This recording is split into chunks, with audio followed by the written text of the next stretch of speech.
Ladies and gentlemen, welcome in to Time of Possession. The boys are back again together. We reviewed the AFC South last week, and as you could tell by the jersey, it's time for the NFC South, which, look, I don't know about you guys. I'm going to have a fun time figuring out 2 through 4 in this division. I think we know who's going to be number 1. Um, you know, I Yeah, don't it's gonna care be that real both are, interesting in I the don't middle of the care. pack. I The don't middle care pack's who. gonna be very interesting. Sorry, I keep talking over you. Go ahead. You're good. You're good. You're good. I don't care if Arthur Smith is gone. I don't care if Bijan gets the ball 50,000 times. We know who's winning this division. Um, but yeah, all right. First of all, I think we got to preface this by this. If at some point throughout this recording, Tyler has to dip, just let us know. Just know he has some important stuff going on. I do. I think that we should be able to get this done before you got to leave, my friend. Yeah, I think so So too. let's dive right into it. Starting off with that negative $81 million in cap space. The Shador-less, Sander-less Saints. Eric Kellen Moore, Carlos. just Derek Carr retired. Yeah, we'll talk about that. That's in the losses for sure. But yeah, here are the Saints. For some reason, they just keep pushing their cap space down, down the pipeline. And it was not a fun 2024 season for them. Remember when they were those remember when first they two started weeks. like 3-0? Yeah, I was gonna say they started like 3-1 and they had the best offense in football. And we came on the pod and I was like, yeah, I'm gonna be real. I don't think it's real. I don't believe it. I don't think this is a good team. And yeah, so they finished 5-12. So Going 3-12 over your last freaking 15 games is crazy. And Saints fans will tell you, man, we were injured as hell. I was gonna Okay. say when you have a revolving door of Spencer Rattler, Jake Hanergan in there at times. Who else? There's another quarterback I think too. Like, So I think he was a former Notre Dame Ian Book or something like that. thank Ian you. Book, Yeah. Mm-hmm. yeah, a revolving door of quarterback. But this to that, I would say it's what happens with the Saints every single year. They obviously finished last in the division. They were not good in the Superdome. They're 3-6. They weren't good on the road. They were 2-6, and obviously they missed the playoffs. Offensively, looking at the ranks, and obviously for last week, if you don't remember, obviously Tyler, I'll tell you about it. We're using EPA for these rankings. This is on a per play basis. How do you rank in the NFL? I'm not going overall numbers. On average, per play, how do you rank? Passing the football. They had like 4 or 5 different quarterbacks take a snap. You're going to rank 26th in the NFL in passing. Could have been worse. Let's Well, be real. I don't know about that. They could run the hell out of the football though. They were 11th. Kamara, some other guys in there, making stuff happen, and they were 24th in points scored. Not great. Defensively, they were 8th against the pass, which is pretty damn good. Wow. But then you see the rushing numbers, and you're like, maybe it's just because every single team can run the ball on a nonstop, and that's just what they decided to do.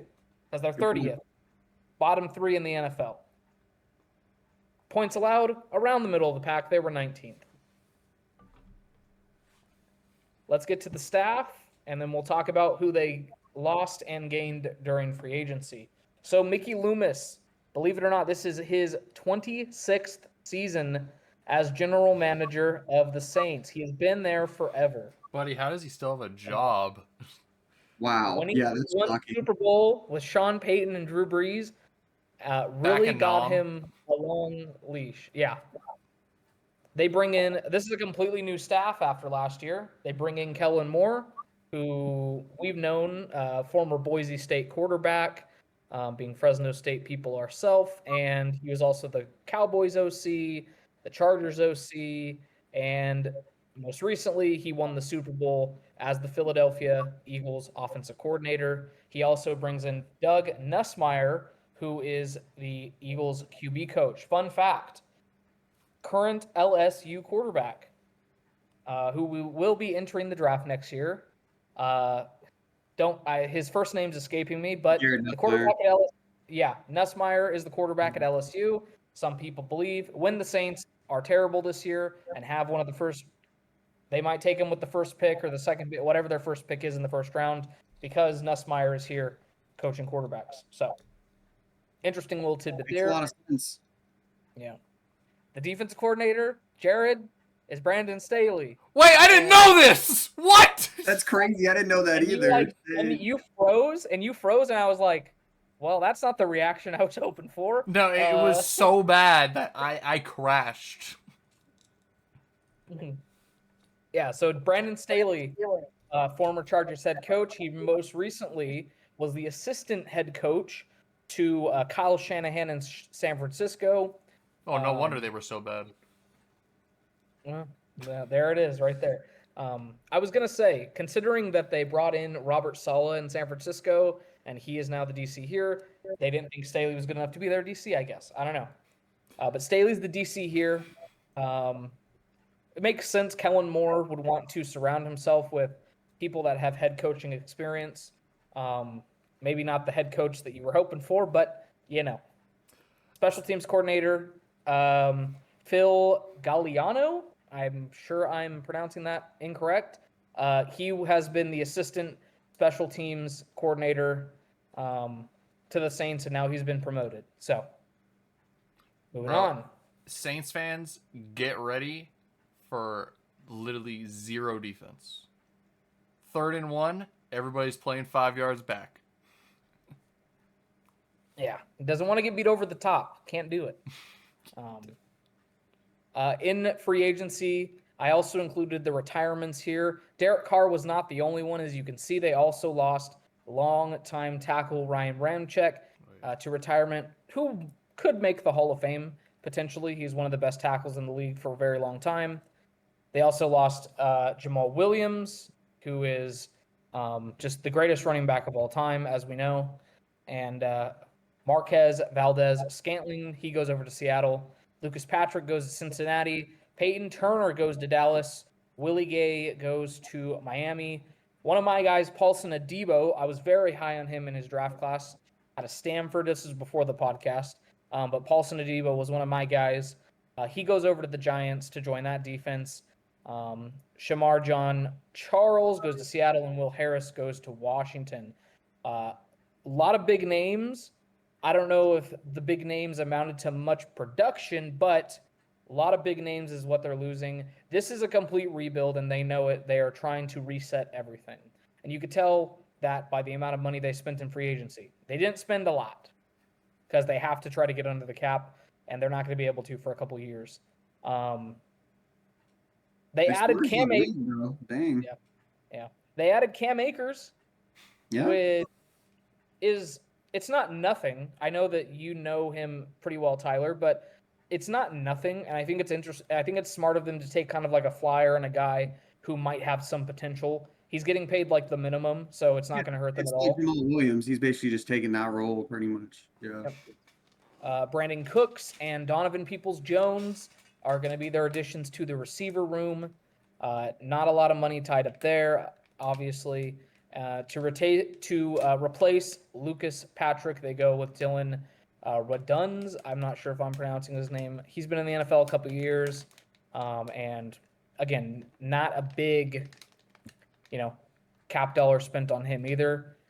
Devon Godchaux from New England, they traded for him on the defensive line. Isaac Yiadom, former Bronco, and he was a Niner as well. They gave him 3 years, $9 million. Very strange contract to me. Usually when you get multiple years, you get kind of you get more money. And I think $9 million over 3 years. Kind of crazy for 3 years. You got to take the security. I respect it. But Yiadom, he's been kind of all over the place in his career. And then the one big signing they did make was Justin Reed coming over from Kansas City. So they steal him away from that defense. 3 years, $31.5 million is their biggest signing. for safety there. So yeah, Guys love to see it. now all we need is Chris Jones out of there. Somebody sign that man or trade for him. I don't care. yeah, he's retiring a Chief. But look at it this way: this is the last year. This is the last year of Travis Kelce, probably. Thank God. So with their additions and their losses, that also includes the draft class. I do want to take a look at the last two classes. Let's get this out of here really quickly. That was kind of scary. So they are trying to rebuild the offensive line, as you can tell from the last couple of drafts. You see Calvin Banks here, who they took 9th overall. You see Fuaga, who they took 14th overall last year. They got Kool-Aid McKinstry. Spencer Rattler is a guy who they, I don't know what their plan is at quarterback right now. You have Spencer Rattler, you have Jake Haener, and you have Tyler Shuck. That's how you pronounce it? Tyler Shuck. So out of Louisville, I would think that Tyler Shuck gets the nod and they try to develop him, being as they took him in the second round. The rest of the draft class is there. But the Saints are doing what they do. Usually what saves this team are their drafts. They've been a really good team with their drafts all time. Devin Neal's a good pick too. He was good at Kansas. Yeah, Devin Neal as well. Here's Buddy the ain't in projected Kansas anymore. I'm sorry. Here's the projected offense according to ESPN, so take it with a grain of salt. Obviously, He's over Cam. Tyler Shuck is the projected starter with Spencer Rattler as the backup and Jake Haener in the third spot. I'm sure you will see all three of those quarterbacks this year. Obviously, we are rooting for Jake Haener. At running back, Alvin Kamara. He's been here forever. Somebody trade for him and free this man. Kendre Miller, former late round pick. Those are the U.S. soccer teams. Why are we here? Get off my screen. Thank you. Kendre Miller, very talented player. Devin Neal, last year. Talented player. And then Cam Akers in the 4 spot. It's a pretty good running back room overall. And, that's what they want to do. With Kellen Moore there, they want to run the football. Chris Olave is the number 1 receiver. Somebody save this man. Shaheed is the deep threat, and Brandon Cooks comes over. He is slated in to be the wide receiver 3, probably the slot guy. And then you guys could see the rest of the depth chart as far as the receivers go. Jawan Johnson, and obviously we have to mention Taysom Hill. We have to mention former Raider Foster Moreau as well. So it's a pretty deep tight end room. We know they're going to use Taysom Hill in all sorts of weird ways. Assuming if Kellen Moore decides to bring over the tush push, I think that Taysom Hill would be their tush push quarterback. If I'm, I would agree with that. Yeah, for sure. I think you could also do some very creative stuff out of the tush push with him. With him and Spencer Rattler, you could do a lot of things. Yeah. The offensive line is, if they develop right, I think this is a pretty damn good offensive line. Calvin Banks is projected to be their starting left tackle day 1. We will see what his rookie season is like. And then Trevor Penning, he has played tackle in the past. He's moving into guard. Couldn't handle it tackle. Guard's an easier position. That's his plan. Eric McCoy has been the center for a couple years. Cesar Ruiz has been here a couple years. And then Tylese Fuaga this is year 2 for him. Let's see if he pans out. If they pan out with their draft picks, I think this offensive line is going to be pretty good for Tyler Shuck. Overall, not the most inspiring offense to me. Chris Olave obviously has some concussion injury. He has history with concussions. At this point, he's basically Tua of receivers. So here's the much improved defense. Cameron Jordan's still here.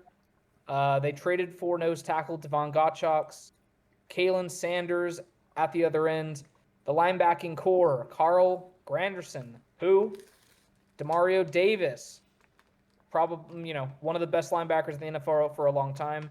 Pete Warner, Chase Young is here. I don't know how Chase Young continues to get contracts when he is not good. Kool-Aid McKinstry is here to play slot corner. Yeah, it is the coolest name, but he's got to pan out.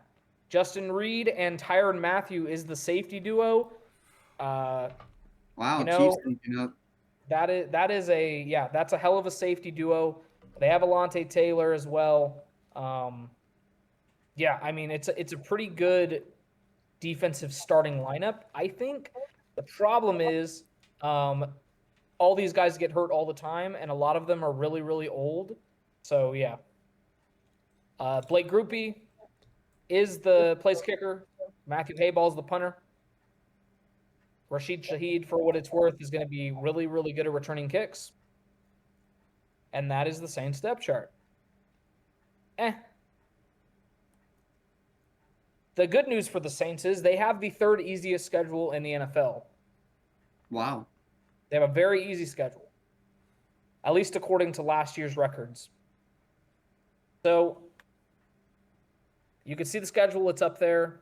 Arizona, San Francisco, Seattle. 3 straight NFC West teams right there. And then they take a long East Coast trip. Buffalo, the Giants, and the Patriots. And they go to Chicago. They don't play their first division game until week 8 against Tampa. You have the Rams then in LA. And then they go to Carolina before an week 11 bye week. All the division stuff is late in the year for them. Week 12, they host Atlanta. 2-game road trip to Florida. They go to Miami and then Tampa. Carolina, the Jets, Tennessee, and then Atlanta again. Could be a flex game depending on the playoff implications, but I don't think that the Saints will be in the playoff picture. So,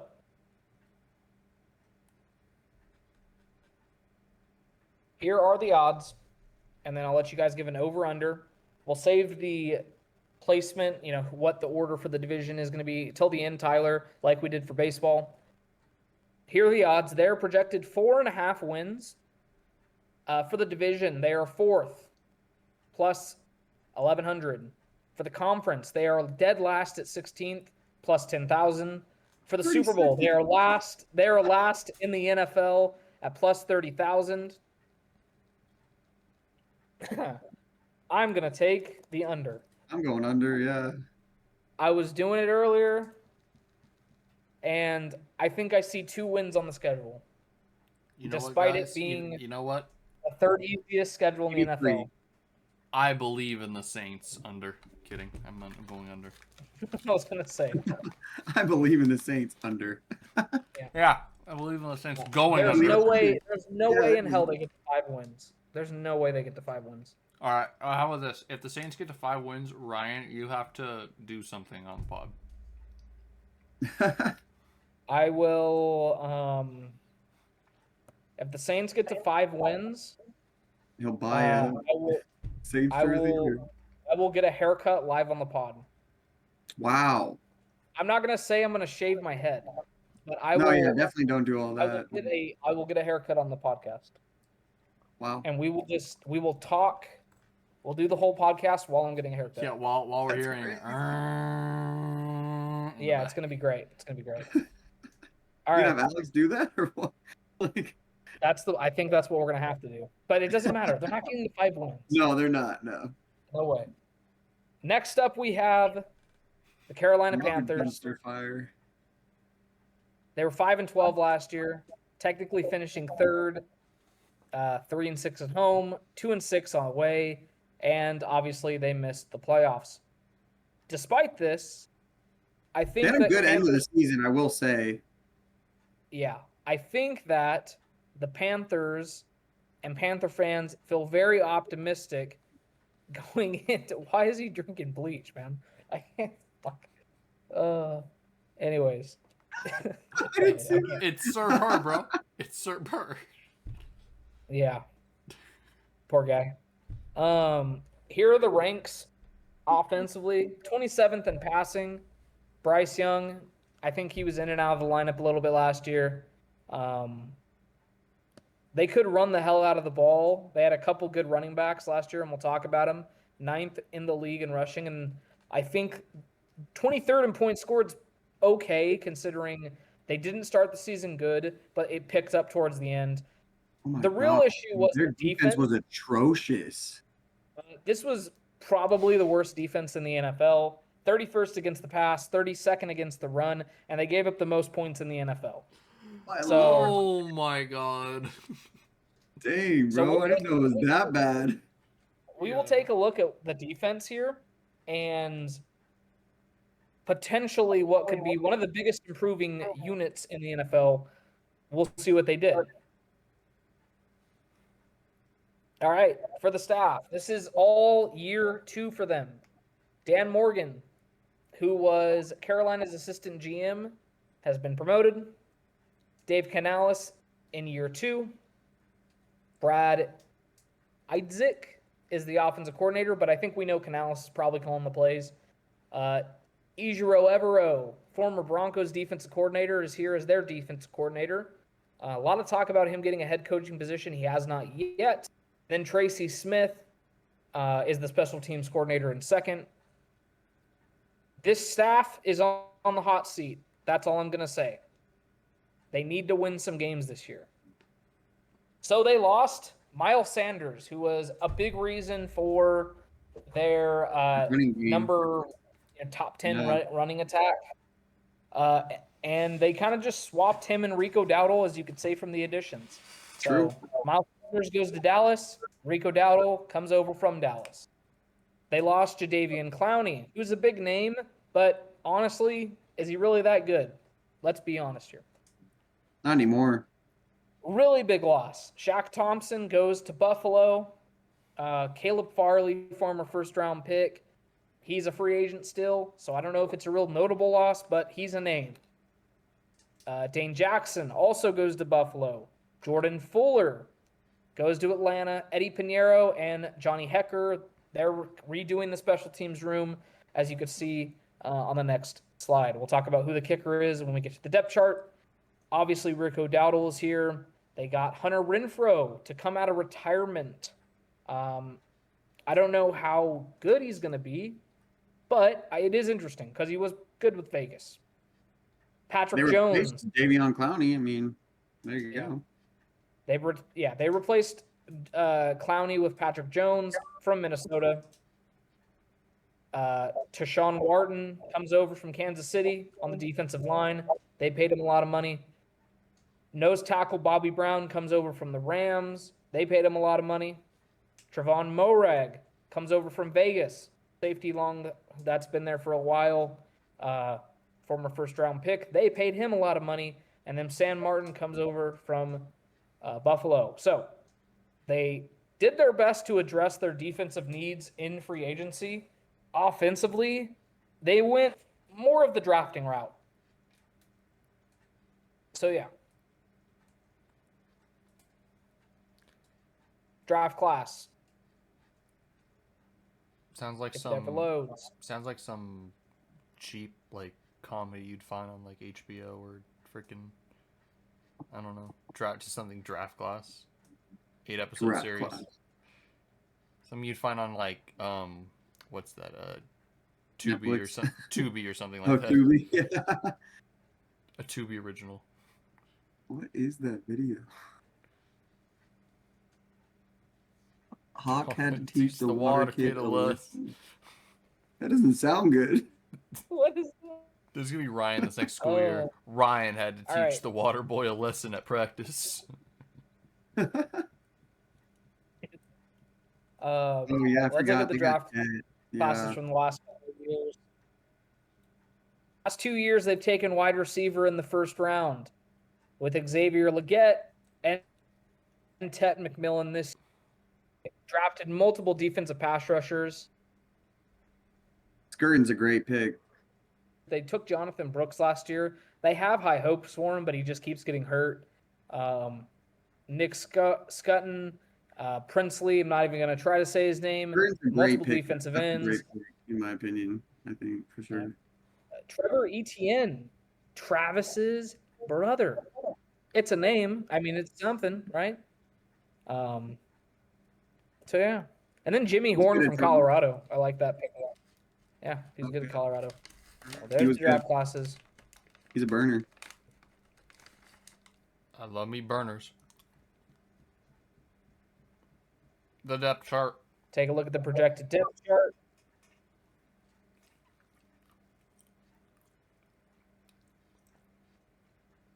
Moving slow here. Yeah, see, Chuba, right. I think Chuba was huge when it came to like them being good last year. He came out of Chuba's nowhere. awesome. No one expected him to be in the top of fantasy running backs. Like that was crazy. Yeah, and I was gonna say, you said it. If you guys need a good fantasy running back, don't sleep on Chuba Hubbard. He could probably be your RB1. But Bryce Young is the man here at quarterback. It is finally the year where you should expect a jump from Bryce Young. He has Chuba Hubbard, Rico Dowdle, and Trevor Etienne. For the receivers, Tet McMillan, Adam Thielen is like 500 years old, but he's still here. And last year's first-round pick, Xavier Legette. If everything pans out, it should be a really good receiving core. For backups, Jalen Coker, Jimmy Horn, Hunter Renfrow, David Moore. I mean, I really like what they're trying to do for Carolina here. And then Tommy Trimble is your starting tight end. For 2 tight end sets, you'll have Jatavian Sanders there. Tight ends, whatever. But the receivers and running back room is where I'm like, okay, these are some real weapons here. Yeah. That tight end room, don't sleep on it, or else Tommy will make you tremble. That was good. That's why we keep you around, Jared. Straight up. Left tackle, Ike Mekwonu is here. Damian Lewis, Austin Colbert, Robert Hunt, and Taylor Moton. That's the big thing. We need this offensive line to protect Bryce Young because he is small as hell and he weighs less than. I mean, he weighs less than Jared. Like it's not like the man is small. I'm not saying you're small, Jared. I'm just saying like we won't go into that. You get what I'm saying? You're in great shape. Using me as a reference point is kind of low, but okay. Cut low like Bryce Young, like his height. Bro. Like my height, huh? Oh, that's me. No. Derek Brown is awesome. Bobby Brown's awesome. Tashawn Wharton, DJ Wanham. The linebacker room is where it gets kind of Christian Roseboom, Josie Drool, former Bronco. Nick Scorton, Michael Jackson is going to be your slot corner or whatever, or your long corner, your L cornerback. Trevin Morag, Nick Scott, J.C. Horn, one of the best corners in the league. And, yeah, that's your nickelbacks, Chow, Smith, Wade. Do you think when Michael Jackson sacks a quarterback, they go, you've been sacked by a smooth criminal? That would be good if they did. That's smart. That's good. The stadium should play like something like I see the vision. I like it. For special teams, Matthew Wright is the new kicker here. Sam Martin obviously comes in at punter, and Jimmy Horn's going to return. Jimmy Horn and Trevor Etienne, 2 draft picks in recent years, are projected to be the special teams guys. So, overall, I'm kind of feeling what the Panthers have been doing. It's an easy schedule, too. They're 7th in the league. Don't have the Saints schedule, but this one's pretty easy. Start off in Jacksonville. Then you go to Arizona. And then you host Atlanta. You go to New England, Miami, Dallas. Like, I'm not seeing any world beaters on the schedule yet. You don't play like a real elite team until week 8 against Buffalo. You have the Jets, the Cowboys. Like, you're not playing anybody until week 8. Yeah. I'm not saying the Panthers are going to start 7-0 or anything, but I'm just saying It's not a hard schedule to start the year. And if you start good, you're going to build confidence for Bryce Young, and he will succeed. You can get on the same page as Tet McMillan, and it should be good. But towards the end of the season, this is where the schedule gets hard. Green Bay, Saints, that's a dub, right? Atlanta again. San Francisco, San Fran and LA. Back. That's potential back-to-back L's right there, right? Then you have the Saints. Tampa in the 2 of the last 3 weeks. Seattle in between. You know. Could be for division stuff here. You never know. But it's not a hard schedule to start the year. They could potentially get 3 wins to start the year, 4 wins. Yeah. And the odds for the Panthers this year, 6.5 wins. They're projected to get third according to the odds makers, but only plus 400. Like, the difference between them and the Saints is monumental. The Saints were like plus 1,100 or something like that. For the conference, they're still pretty low at 14th. And for the Super Bowl, they're pretty low at 27th. That all being said, are you guys going to take the over or the under on the Carolina Panthers this year? Kind of optimistic about where they're going in the future, honestly. I think I'm going over.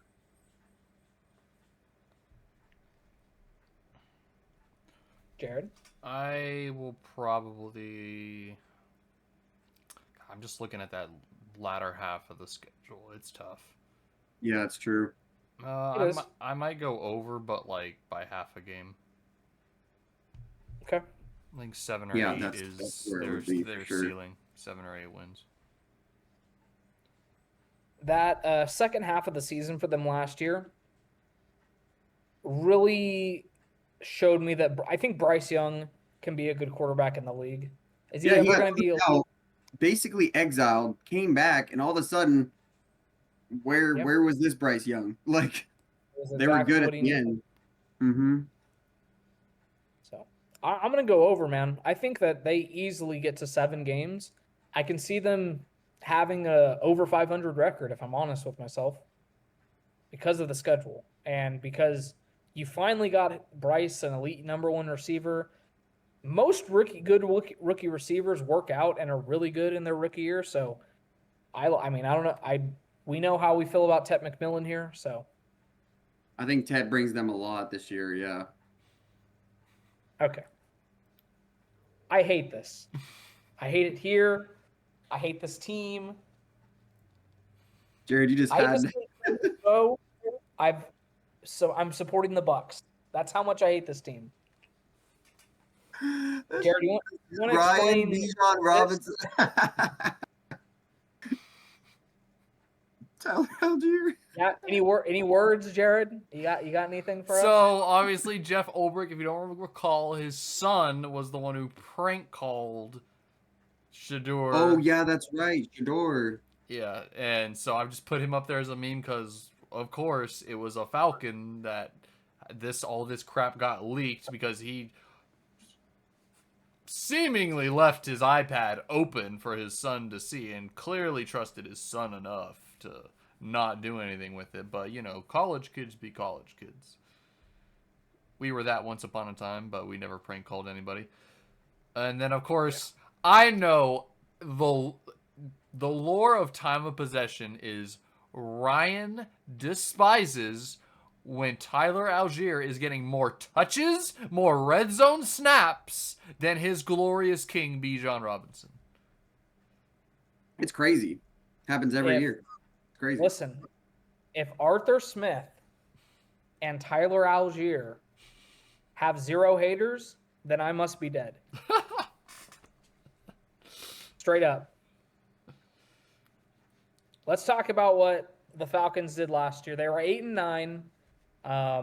Very close to making the playoffs. They were close. Got eliminated by Bryce Young, pretty much. They did get eliminated by Bryce Young. They finished second. They were 4-5 at home, and they are 500 on the road. Offensively, the combination of Kirk Cousins and Michael Penix was 16th in the NFL in passing. They could run the ball. They were 13th. You'd think I think they would be top 5 if they actually gave the one good running back on their roster If the they ball. made him a workhorse, yeah, like if they did the right thing. But Tyler Algier, guys. Maybe this is the year, guys. Maybe Maybe this it is the is year. the third year. Man, we're gonna again in fantasy. Nothing's gonna happen. We're gonna start. This is just a trend with Falcons player now. This has to be the year Bijan becomes a workhorse, right? What does that remind me of? And it's not just you thinking that, bro. No. I've heard it from a lot of people. No, like it's not it's just the me. same There's a lot thing. of people. It's that almost think the that. same thing as saying Kyle Pitts has to break out this year. I think we're done with Kyle Pitts. Let's be real. Yes, we're done. bro, I think we're done with the Kyle last Pitts. like 3-4 years. We're like, when is Kyle Pitts actually gonna be Kyle Pitts? Like, I think he just needs to get the hell out of Atlanta. he's done, bro. No, yeah, he had his chance to grow and be better, and he's just been the same. Yeah. It was a good offense overall. I mean, 16th, 13th, or 13th in points. I mean, I liked the offense so much. I like that Kirk Cousins guy, who threw 4 picks against my team. Really helped my team out. I'm just shout out Kirk Cousins, man. Yeah, shout out. Defensively, they're very bad. 28th against the pass, 25th against rushing, running the ball, and they were 23rd in points. Kind of mediocre. And correct me if I'm wrong. Don't they have like a defensive head coach? Yes, Raheem Morris. Oh, look, they do. Raheem Morris, who's supposed to be a defensive guy, had a bad defense. Terry Fontenot is in his 5th season as the GM. This coaching staff is on the hot seat. I think he is on the hot seat. Raheem Morris needs to win this year. Zach Robinson's the OC. Jeff Ulbrich is the new DC. He was the Jets' interim head coach, and we know how that ended up. And then Marquise Williams is in his 4th year as a special teams coordinator. Love the job security that special teams coordinators seem to have. It's like everybody else is new, and then the special teams coordinator's like on his 7th season or whatever. Just doing his thing. All right. Not a lot. I mean, quite a bit of turnover, but like they didn't do much to address in free agency. They're kind of relying on their young guys in the draft. So Rondale Moore goes to Minnesota. Rosh Dwelly goes to the Niners. Drew Dahlman goes to Chicago. Defensively, they lost Lorenzo Carter, Eddie Goldman, longtime Falcon Grady Jarrett. He's been there forever. Richie Grant, and then Justin Simmons remains unsigned, by the way. Potential That's Broncos surprising. reunion. I would love that. Wow. And then Riley Patterson, the kicker, is gone as well. In free agency, Jamal Agnew, they brought him over from Jacksonville. He is going to be the kick returner most likely. Leonard Floyd comes over from San Francisco. 1 year, $10 million deal. I think it's only a year, but it has potential for, high outcome, high production. Morgan Fox comes over from the Chargers. D tackle there. Divine Diablo, former safety turned linebacker from the Raiders. That's a sickest name in the NFL. Yeah, sickest name in the NFL. And then Jordan Fuller comes over from Carolina, signing a 1-year deal.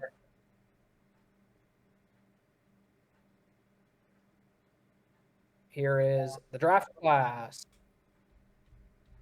Back with this guy teaching the water boy a lesson or something. I'm pretty sure that's the Dan Levitard show, by the way. It is, yeah. Yeah, shout out. Not a lot of draft picks because they traded up and they took 2 defensive ends in the first round.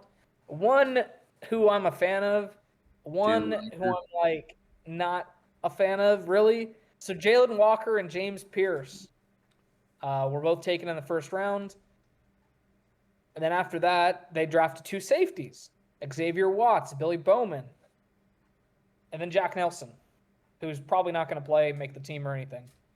It's funny because year, they traded their first for next year to the Rams to go get James Pierce.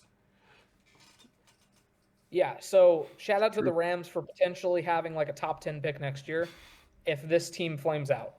We need it. Michael Penix was obviously the quarterback taken last year to the surprise of many. He's here. You can see the rest of the draft class there. I mean, you just look at these past draft classes. You're like, wow, Bijan, Drake London. There's Kyle Pitts. I'm sure this team is in a great position today, right?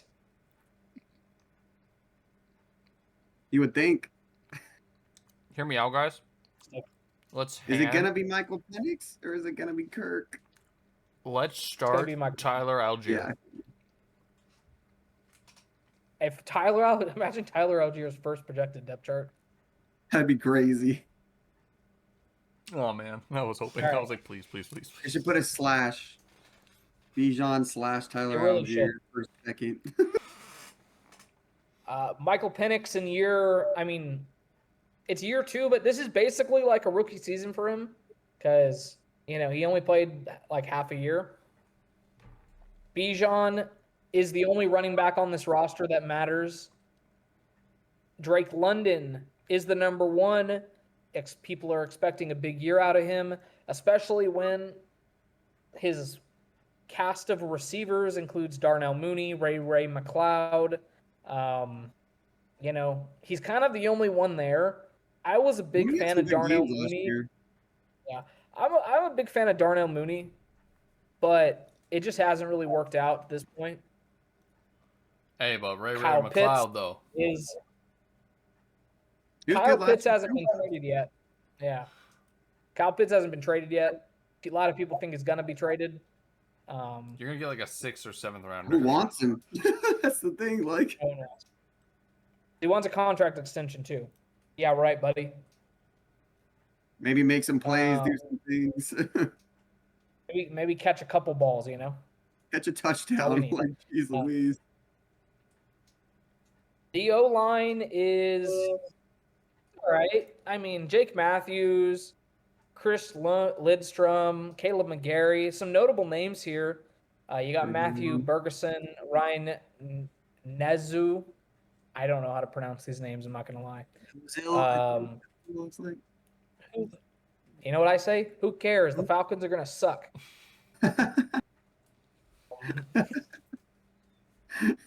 Defensively, the starting lineup projection, Morgan Fox, Luke or Horo. That's it. Wow. Or something like that. That's a tough one. Yeah. David Onyemata is here. Solid player. Leonard Floyd, Caden Ellis, interesting player. Devon Diablo and Jalen Walker. They also have James Pierce, who's not projected to start right now, but we expect him to, here making an impact soon. Yeah. Yeah, he's going to get his chance. The secondary is where you're like, all right, this is where the defense can improve the most. Obviously, you draft James Pierce. Yeah, you draft James Pierce and Jalen Walker. Those are your new pass rushers, something Atlanta hasn't been able to do. But when you have A.J. Terrell, you have Jesse Bates, Mike Hughes, Jordan Fuller, you drafted Xavier Watts as well, and then D. Alford. You're hoping that your secondary can, hold up if your pass rush can't get home. It's a good secondary. Obviously, they have the greatest kicker of all time, Younghoe Koo. And then Bradley Pinion is the punter. Jamal Agnew is going to return the kicks. Raymond McLeod is as well. Overall, fourth schedule. A lot of easy schedules in this division. Yeah, a lot. Yeah. Here it is. Tampa is here. They're going to beat them in week 1. That's all I'm just going to. The Falcons are starting 0-1. Then they go to Minnesota, Carolina, Washington. I do not like the early bye, just in general. So week 5 bye for Atlanta, not ideal. Not great. Then, this little section right here, that's a tough stretch. Washington, Buffalo, San San Fran. Francisco, even Yeah. Miami. If Tua's healthy and it's like not cold outside, they're gonna throw the football. It'll be New in the England, dome.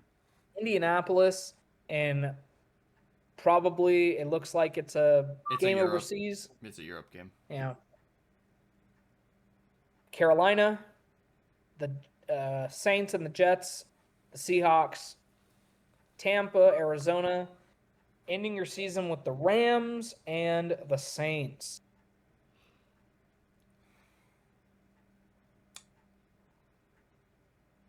The odds for these guys, 7.5 is their projected win total.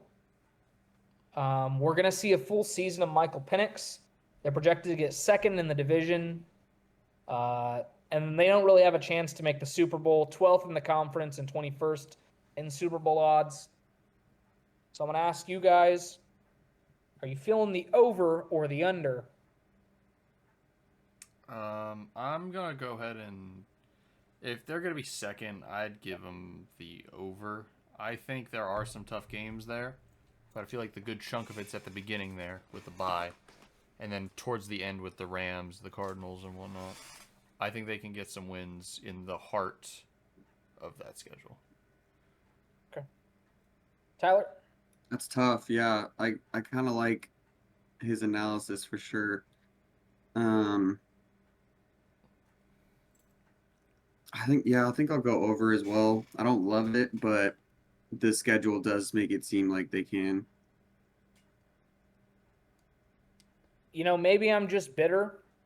You going under? I'm going under. So all caps. I think that look, I don't know. I like Michael Penix, but You just don't like the team he's playing for. I just don't really. I don't know, man. I just don't really see it. I don't know. I think They that don't they're have a getting ton of a weapons. I mean, they do, but they don't. Like they have the big names, but then it drops like really fast. He throws a really pretty ball. He does. He throws a nice ball. He's a good decision maker too. He's also really old, and he's like Smart. torn ACLs in both legs, and like there's an injury history there. So I'm just kind of like, are we gonna get a full season You never know. of Michael Penix, or is Kirk Cousins gonna make an appearance at some point?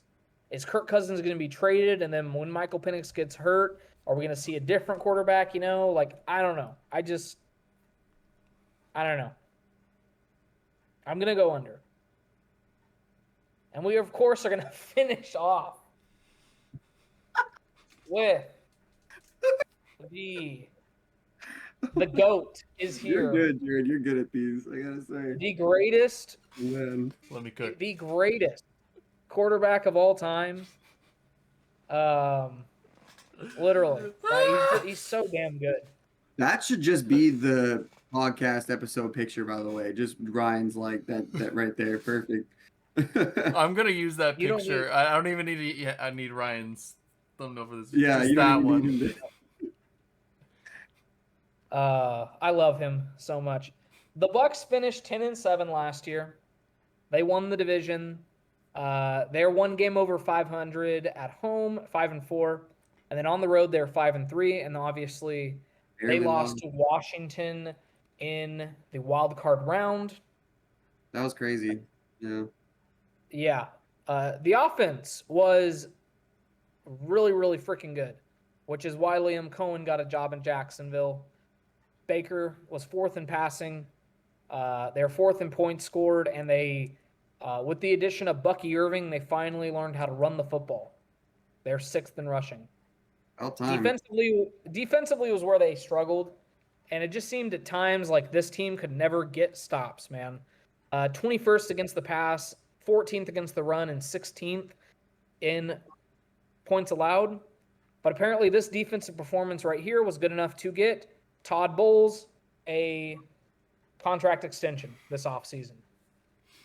He got a contract extension. He's entering year 4 as the head coach. Jason Light, this is 12. his 12th season. We're gonna have a DC. No, Todd Bowles calls the defense. Oh right. So they don't have a defensive coordinator on the roster. Yeah, the defensive coordinator is Towel That Boy. makes it easy. Josh Grizzard, I think I'm saying it right, is the new OC. He was the passing game coordinator last year. Look, if it ain't broke, you don't fix it. You hire within the house, and you let the greatest quarterback of all time carry your offense. Of course, I'm referring to Baker Mayfield. Tom Brady does not play for this team anymore. Special teams coordinator is Thomas McCauley. He's in his second season. There was a lot of turnover defensively for this team. So they are kind of like, our defense wasn't good. It was the players. It's not Todd Bowles. Safeties? We'll see. Yeah, they lost. They a lot of turnover here. A lot of turnover. Crazy. Which could potentially be this team's downfall, right? Is this defense? Shaq, Tryon, Sharinka, Troy Hill. Oh, man. Yeah. They lost a couple of offensive linemen, too. Robert Hainsey goes to Jacksonville, following Liam Cohen over there. Justin Skoll goes to Minnesota. Perfect name. Goes to Minnesota. Really Goal, perfect. Minnesota. Get it? Haha. Crazy. Shaq Barrett is still a free agent. He could be re-signed to this team at any point, but he's still a free agent, or as of now. Joe Tryon goes to Cleveland, former first-round pick, if I'm not mistaken. KJ Britt goes to Miami. Troy Hill is gone. Taviri Thomas goes to Minnesota. And then the safety room is just gone. Mike Edwards goes to Kansas City. Ryan Neal's a free agent still. Jordan Whitehead's a free agent still. So, completely new unit defensively. And they didn't add any safeties. That's what's crazy. Well, I guess they're relying on the draft class, and maybe they already have some guys in-house that they liked. We'll see when we get to the depth chart. Charlie Heck is one of the tackles that they replaced him with, coming over from San Francisco 1 year deal. Hassan Reddick is here from Philadelphia, a 1 year, $14 million deal. Anthony Walker in the linebacker room. Kendall Vilder is a corner here. And then Riley Dixon, the longtime Broncos punter, is here for the special teams unit. For the draft class,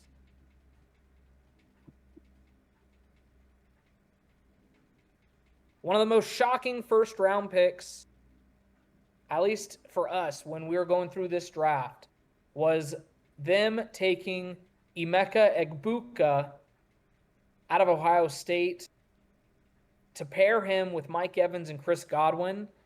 That was shocking. That was crazy. They didn't need the receiver help, and it seems like they're just trying to be the Cincinnati Bengals now. We're going to have the best offense in the NFL, and we are going to score 60 points a game. We are going to hope you don't get there. No, literally, bro. They didn't draft a safety. Crossed. Like, what is that? What? We'll take a look at the depth chart soon. And this is after, by the way, last year taking Jalen McMillan in the third round. Where does he fit into this? Is he the wide receiver 4 or 5 on your team? Like, what's the plan here? He was good last year. I don't know. That's tough. Obviously, we also have to talk about Bucky Irving from last year. He is freaking awesome. He runs the ball very old school. Like, it's like if Derrick Henry was more shifty.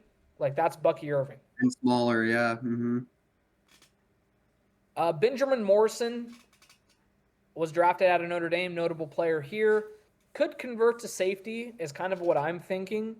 But he was taken with the 53rd pick. It's going to be a lot if you ask him to start, in year one. And obviously last year, to replace kind of the offensive linemen they lost, they took Graham Barton. So take a look at the depth chart. We're going to see, because who knows, it might be one of us playing safety, y'all. I'm saying, bro, I'm like, who do they have? Like, there must be someone in-house that, like... Tyler Van Dyke, starting safety. And it tells us Antoine Winfield is still here. So... Yeah.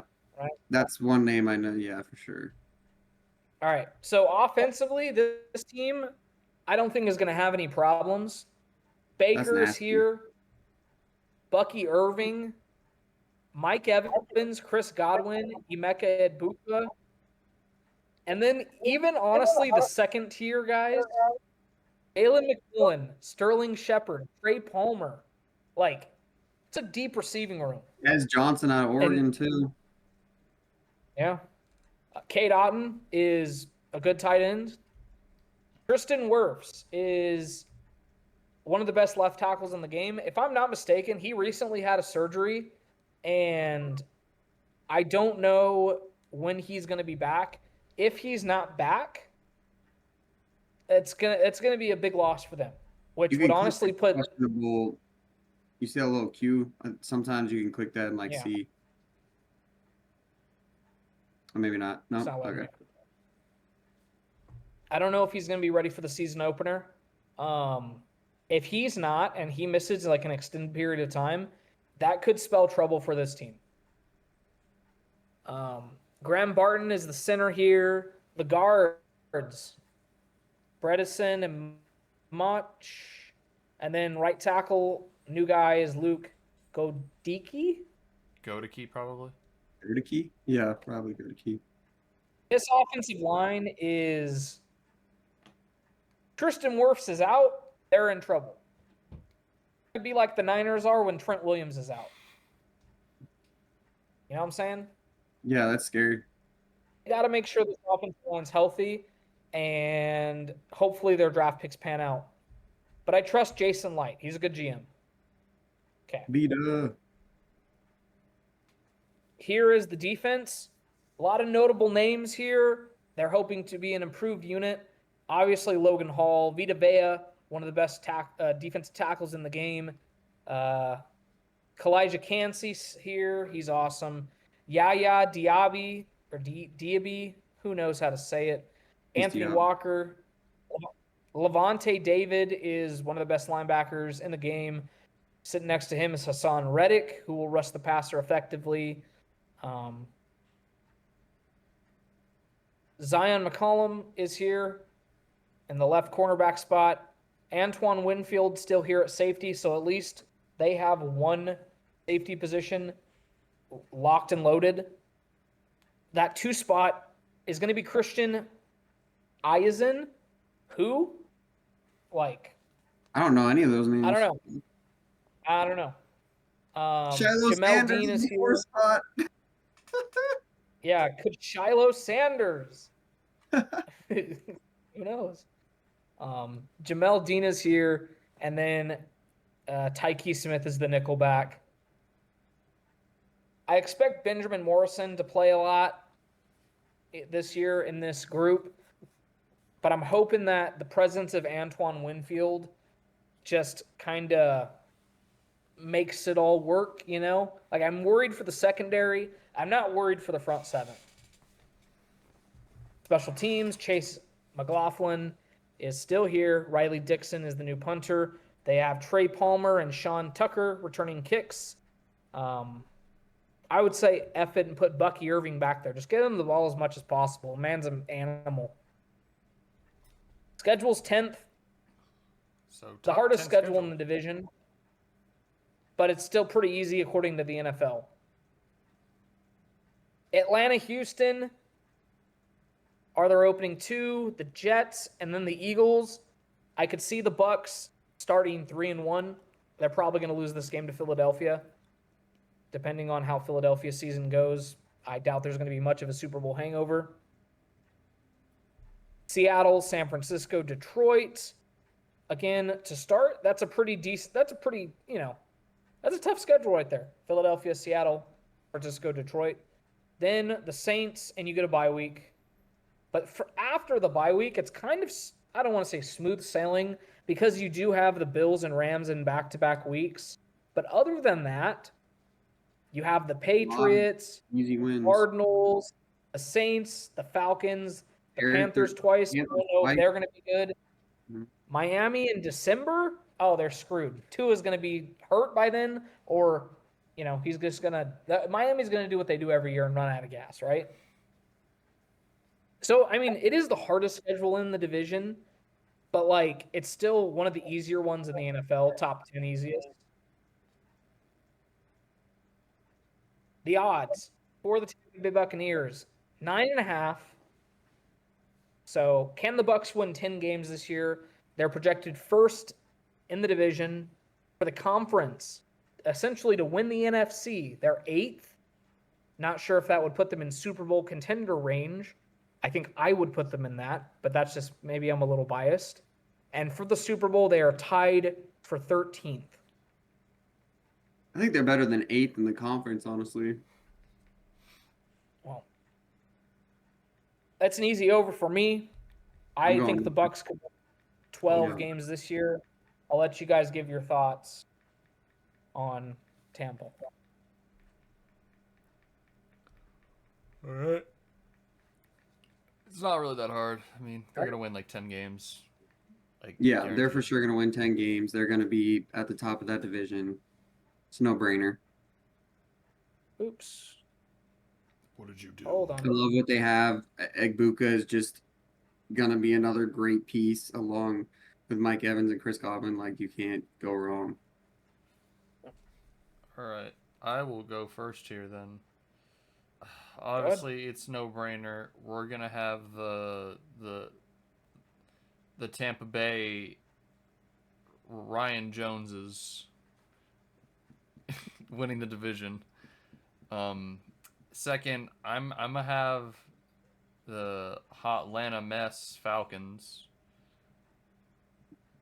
and then the third place easy Carolina Panthers. But I would probably say second and third could be flip-flopped, but I need to see how Carolina does at the start of the season in order for me to consider them possibly a wild card team or at least good enough for second in that division. And then, of course, the Cap Hell Saints. That is my AFC South. No, sorry, NFC South. Okay. Tyler, you want to? Oh yeah, how do I? I could type it in. I mean. Yeah, go ahead. Sorry, I would have to like click out and then same as Jared, except I'm going Panthers second, Falcons third. Feel betrayed. You said Panthers second, right? Yeah, I don't know. I feel like they have a lot going for them this year, and I like how they finished last year. All right. Did I spell Buccaneers right? I think I did. Yeah.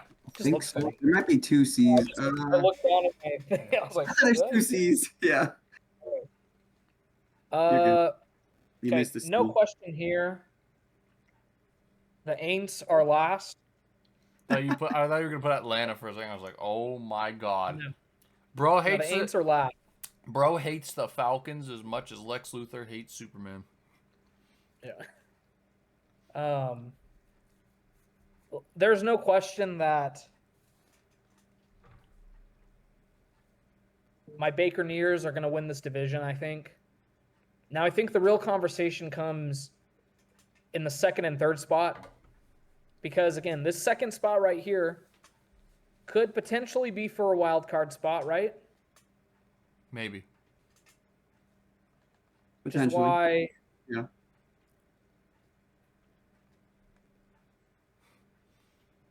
Which is why I'm going to have the Falcons third, and I don't have a funny name for the Panthers. The Surpers.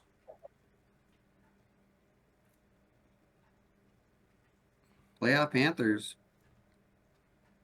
Question mark. Potential sneaky playoff team. The Panthers in second. And obviously, at the end of all our division profiles, we will give like official playoff predictions and all that.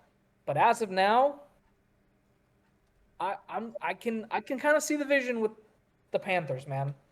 It's an easy schedule. You finally got Bryce some help. Improved defense, you know. There's always those teams that surprise us, so I'm gonna go with the Panthers. So shocked me a bit at the end of the year. I'm telling you, last year, I don't know, like they just looked different. They were scoring. Adam Thielen was very productive, doing what he was doing in the end zone and everything, always getting touches. And now they have Tet.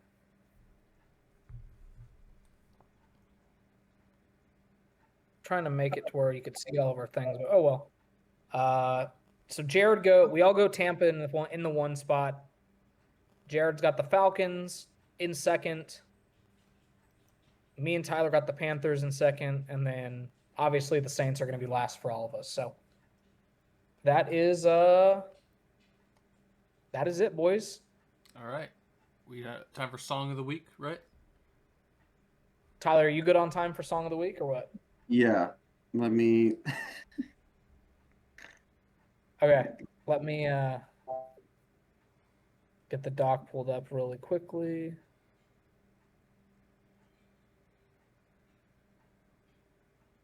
What am I gonna put? Obviously, as I've said before, all of our music recs can be found on a playlist on the YouTube channel that has been made, so I finally did that. And so if you want to hear any of these yourself, you can go check it out. Jared, would you like to give your recommendation for the week? Oh, yeah. It is going to be Haters Gonna Hate by Chunk No Captain Chunk. He loves Chunk No Captain Chunk. No. Bro, it's right up there. Look at that. Chunk. Oh, it's right here. Yeah, we already locked him in. Okay. Oh boy. You want to give us any kind of this is always hard for analysis of your song? What do you mean? Well, I mean, just like give the people a little, what is this song? I feel like it's better if you watch the music video to understand it. Okay. All right, Tyler, you got one yet, or do you want me to go? Go ahead. I'm thinking. Okay. Buddy didn't have it pulled up. So, as I said before, because we have a new JID, aka Jiddy Jid, aka the best rapper alive currently, he is coming out with a new album on August 8th. Up until that point, I'm going to be recommending JID songs. So, last week I recommended Stars by Jid. This time around, we're going to go with something a little more... That was more of like a psychedelic rap kind of song. We're going to go with something a little more upbeat, something that's going to get the people going. We're going to go with Dance Now by Jid, featuring Kenny Mason. One of the most recognizable songs, other than surround sound, on his album, The Forever Story. Everyone's heard surround sound with 21 Savage. But this is honestly the hypest song on the album, in my opinion. And yeah, so Dance Now, JID. Just listen to it. It's awesome. Tyler, what you got for us? Why this is always so hard for me? It's like I'm trying to. No.